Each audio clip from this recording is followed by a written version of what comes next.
सब्जी में मसाला ना बुझला ए राजा जी। हमरा सब्जी में मसाला ना बुझला ए राजा जी। तोहरे मम्मी का बोलिया ना, तोहरे मम्मी का बोलिया ना सुहाला ए राजा जी। तोहरे मम्मी जी का बोलिया सुहाले ए राजा जी।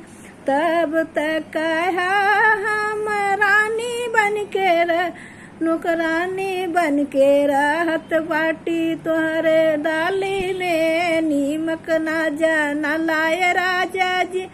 तोहरे बाहिनी का बोलिया ना सोहाले राजा जी।